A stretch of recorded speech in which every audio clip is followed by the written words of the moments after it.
वही बेटा जब तक शादी नहीं किया था, जवान था, घर से बाहर जाता था तो माँ आंचल फैला के दुआ करती थी, ऐ मेरे मालिक मेरा बेटा घर से बाहर गया है, इसको वापस कर देना मौला। बाप दुआ करता है सजदे में जाके, बाप दुआ करता है मुसल्ले पे बैठ के कि मेरे मालिक मेरा बेटा जवान हो गया है, इसको सलामती के साथ घर में वापस करना। एक भाई दुआ करता है, एक बहन दुआ करती है, ऐ मेरे परवरदिगार मेरा भाई घर से बाहर गया है, इनकी हिफाजत फरमाना मौला। एक बहन कहती है, एक भाई कहता है। वही लड़का जब शादी के लिए जाता है, खुशी बाप को होती है, खुशी माँ को होती है, खुशी बहन को होती है, खुशी भाई को होता है। भाई की खुशी अलग है, बहन की खुशी अलग है। बहन अलग मचल रही है खुशी से, भाई अलग खुशी से मचल रहा है, बाप अलग खुशी मना रहा है, माँ अलग खुशी मना रही है कि आज मेरे बेटे की शादी है। कोई कहता है मेरे भाई की शादी है, कोई कहता है मेरी बहन की शादी है, कोई क्या कहता है, कोई क्या कहता है। यही लड़का जब शादी करके दुल्हन लेके वापस आता है, सब खुशी में मचल रहा है। लेकिन कुछ दिन गुजरता है, कुछ लम्हा गुजरता है, कुछ मुद्दत गुजरती है, फिर होता क्या है, यही लड़का उसकी बीवी उसको अलग कर देता है, माँ से अलग हो जाता है, भाई से अलग होता है, बहन से अलग हो जाता है, बाप से दूरी इख्तियार करता है। अब बाप से बाप को बाप कहने के लिए तैयार नहीं, माँ को माँ समझने के लिए तैयार नहीं, बहन को बहन कहने के लिए तैयार नहीं, भाई को भाई कहने के लिए तैयार नहीं। ऐ मेरे दोस्तों, ये वही लड़का था ना जब घर से बाहर जाता था, माँ चल फैला के दुआ करती थी। जब बेटा घर से बाहर जाता था, बाप मुसल्ले पे जाके दुआ करते थे। आज क्या हो गया है कि शादी के बाद वो अपने बाप को बाप नहीं समझता है, अपनी माँ को माँ नहीं समझता है, अपनी बहन को बहन नहीं समझता है।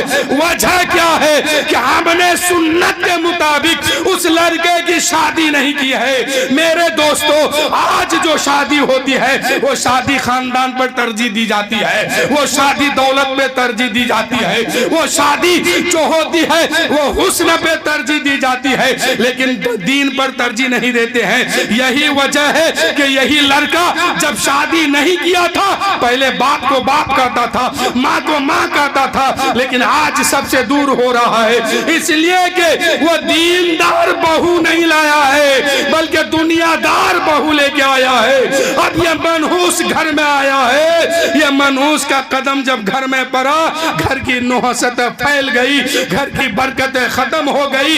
इसलिए मेरे भाइयों, आप लड़की देखने जाओ, आप लड़की तलाश करने जाओ तो पहले दीनदार देखो कि दीन पर चलने वाली है कि नहीं, नमाज पढ़ने वाली है कि नहीं, रोजा रखने वाली है कि नहीं, इबादत करने वाली है कि नहीं। है मेरे भाइयों, अगर दीन पर चलने वाली को बहू बना के लाओगे, नमाज पढ़ने वाली को बहू बना के लाओगे, उसका कदम आपके घर में बाद में आएगा। अल्लाह की रहमत आपके घर में पहले नाजिल हो जाएगी, अल्लाह की रहमत आपके घर में पहले ही बरसने लगेगी।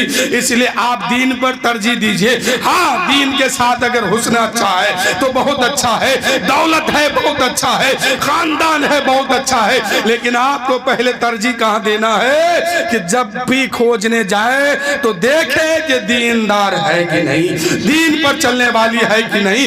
इसलिए कि मेरे दोस्तों, अगर कनीज़े फातिमा को बहू बना के लाओगे, तुम्हारे घर को घर रहने नहीं देगा, घर रहने नहीं देगी, बल्कि वो जन्नत का एक टुकड़ा बना के छोड़ेगी। सिर्फ लड़की नहीं, लड़का भी खोजिए तो दीनदार। आज होता क्या है, हम लड़के की आमदनी को देखते हैं, मास्टर साहब, डॉक्टर साहब, इंजीनियर साहब कितना कमाता है, 50,000, 60,000, 1 लाख, 1.5 लाख रुपया महीना। हम सोचते हैं, आप सोचते हैं, लड़की का बाप सोचता है कि मेरी बेटी के लिए ये दूल्हा अच्छा है, बड़ी अच्छी आमदनी है, ये मेरी बेटी को खुश रखेगा। मेरे दोस्तों, हमने 50,000 की आमदनी को देखा है, 1 लाख की आमदनी को देखा है। उस 1 लाख की आमदनी के अंदर, उस 50,000 की आमदनी के अंदर अंदर छुपा हुआ शराबी को नहीं देखा है, छुपा हुआ ज्वारी को नहीं देखा है, छुपा हुआ अय्याशों को नहीं देखा है। आप लड़का खोजने जाइए तो सबसे पहले दीन देखिए कि नमाज पढ़ने वाला है कि नहीं, रोजा रखने वाला है कि नहीं, सुन्नत मुस्तफा पर अमल करने वाला है कि नहीं। अगर नबी की शरीयत पर अमल करने वाला है, नबी की सुन्नत पर अमल करने वाला है, नमाज पढ़ने वाला है, अगर वो कम भी कमाता है खुशी से उसको अपना दामाद बना लो।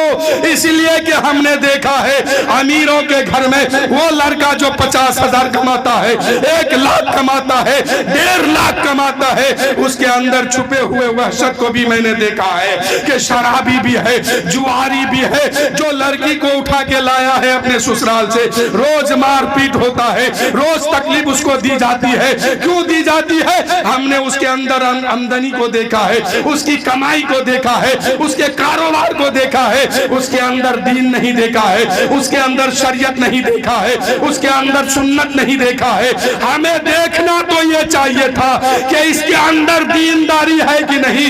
अगर दीन देख लेते तो सब कुछ हो सकता था, लेकिन आपकी बेटी को वो कभी तकलीफ नहीं पहुंचा सकता था। जो अल्लाह व रसूल की फरमाबरदारी करने वाला हो वो आपकी बेटी को कभी तकलीफ नहीं पहुंचा सकता है। अब इस तरीके को कैसे अपनाइएगा, कैसे देखिएगा? आजकल बहुत चालाकी है दुनिया में। आप दीनदार सोचिएगा, लड़का वाला जान जाएगा, उसी दिन नमाज पढ़ा देगा उसको। आज जो ही वहां से बाहर निकलिएगा फिर नमाज गायब। तो आप जिस बस्ती में लड़का तलाश करने जाइए तो पहले उसके घर पे मत जाइए, पहले उस मोहल्ले के मस्जिद में चले जाइए। 1 वक्त 2 वक्त की नमाज पढ़ के देखिए कि वो लड़का मस्जिद में आया है कि नहीं आया है, नमाज पढ़ने वाला है कि नहीं है, मस्जिद का आदी है कि नहीं है, सुन्नत पर चलने वाला है कि नहीं है। जब देखिए कि फला का बेटा नमाजी है, फला का बेटा मुत्तकी है, फला का बेटा परहेजगार है, जिसको आप तलाश कर रहे थे, अगर वह मस्जिद का नमाजी है तो बड़ी शौक से उसको अपने घर का दामाद बनाइए। अगर मस्जिद का नमाजी नहीं है, 1 लाख रुपए कमाता हो, लेकिन हरगिज़ ऐसे लड़के को अपने घर का दामाद ना बनाइए। इसलिए कि जो अल्लाह व रसूल का ना हुआ वो तुम्हारी बेटी का कभी नहीं होगा। और मैं इस बात को अक्सर कहता हूं कि अपनी बेटी को दौलत देख के मत दो, कभी वो ससुराल में सुख से नहीं रहेगी। अपनी बेटी को अगर खुश रखना चाहते हैं तो दौलत देख के नहीं, सुन्नत मुस्तफा देख करके दीजिए। फिर आपकी बेटी चाहे आपके घर में हो या ससुराल में हो, हर जगह वो खुशी मचाते हुए नजर आएगी, खुश रहेगी। तो क्या देखना है आपको? सुन्नत देखना है कि हमने जिसको अपने घर का दामाद बनाने वाले हैं वो नमाजी है कि नहीं, कुरान पढ़ने वाला है कि नहीं, रोजा रखने वाला है कि नहीं, अल्लाह को सजदा करने वाला है कि नहीं, अल्लाह वो रसूल की फरमान पर अमल करने वाला है कि नहीं, सुन्नत पर चलने वाला है कि नहीं। और मैं उन बहनों से भी कहता हूँ, ए बहनों, जो लड़का नमाज नहीं पढ़ता है खबरदार ऐसे लड़कों से शादी मत करो। इसलिए कि जो मनहूस खुदा का ना हो सका वो तुम्हारा क्या होगा, जो खुदा का नहीं हो सका, रसूल का ना हो सका, वो तुम्हारा कभी भी नहीं होगा, वो तुम्हारा फरमाबरदार कभी भी नहीं होगा। तो शादी कैसे करनी है? सुन्नत पर अमल करके शादी करनी है। तो फिर ये शादी इंशाअल्लाह ये रिश्ता हमेशा हमेशा कायम रहेगा। आज कोर्ट कचहरी में जो मामला शादी ब्याह वाला चलता है, झगड़ा लड़ाई फसाद फितना जो चलता है, क्यों चलता है? लोग दामाद बनाने से पहले उसकी आमदनी को देखते हैं, उसकी शोहरत को देखते हैं कि ये कितना बड़ा आदमी है, किस खानदान का है, क्या हैसियत है इसकी, इस पे तरजीह देते हैं। लेकिन हुजूर फरमाते हैं कि दीन पर तरजीह दो तो ज्यादा बेहतर है।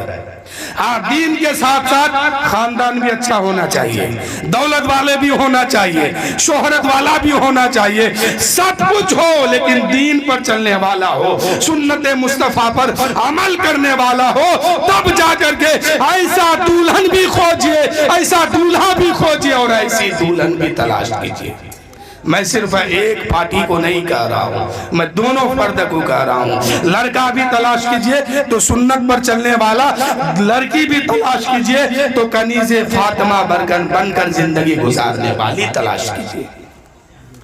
तब जाकर के दोनों तरफ से खुशहाली लोग होंगे। मेरे पास बहुत लोग आते हैं एक ही मसला लेके, ज्यादातर क्या, हमारा दामाद जो है हमारी बेटी से बार बार लड़ता है, झगड़ता है, माँ बाप का कहना मानता है, उसका नहीं मानता है। माँ बाप का मानता है तो बहुत अच्छा करता है, लेकिन बीवी का भी मानना चाहिए।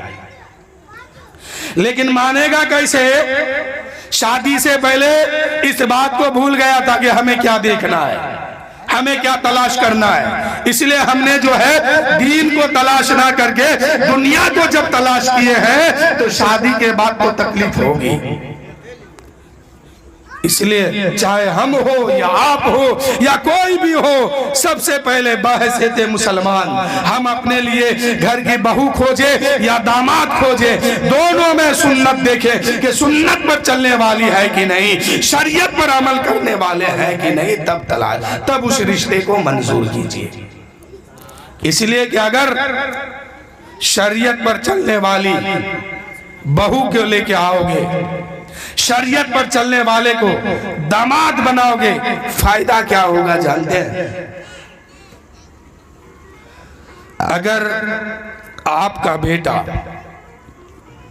सुन्नत पर अमल करने वाला हो, शरीयत पर अमल करने वाला हो और शादी करके घर आए, कुछ दिन रहे, उसके बाद उसकी बीवी अगर कहे कि बाप से अलग हो जाओ, माई से अलग हो जाओ, रिश्तेदारों से अलग हो जाओ, सब से अलग रहने लगो, अगर आपका बेटा दीन पर चलने वाला होगा तो अपनी बीवी से कहेगा, है मेरी बीवी सुनो, ये मेरी माँ है और इसी के कदम के नीचे मेरी जन्नत है। ये कब कहेगा? ये कहेगा कब? पहले उसको दीन की तालीम दो। सिर्फ दुनिया पढ़ा लेने से ये कभी नहीं कहेगा। नर्सरी से लेकर के डीएम की कुर्सी तक जहां जहां पढ़ाओगे, कोई नहीं बताएगा कि तुम्हारी जन्नत कहाँ है, किसके कदम के नीचे है, कोई नहीं बताएगा। लेकिन जब दीन की तालीम देंगे तो पहले ही से शुरू हो जाएगा, है पढ़ने वाले नौजवान, तुम्हारी जन्नत तुम्हारे कदम के, तुम्हारी माँ के कदम के नीचे है। ये दीन की तालीम में है। दुनियावी तालीम में चाहे इंजीनियर बन जाइए, डॉक्टर बन जाइए, मास्टर बन जाइए, कोई आपको नहीं बताएगा, किसी क्लास में नहीं सुनाएगा कि तुम्हारी जन्नत तुम्हारी माँ के कदम के नीचे है, उसका दरवाजा तुम्हारे बाप के कदम के नीचे है। इसको बताने के लिए पहले दीन की तालीम देना फर्ज है। जब बच्चा दीन की तालीम सीख लेता है, नमाज, रोजा, तिलावत, हदीस पाक, तो फिर क्या होता है कि मरते दम तक कभी वो बच्चा माँ की शान में गुस्ताखी नहीं करता है।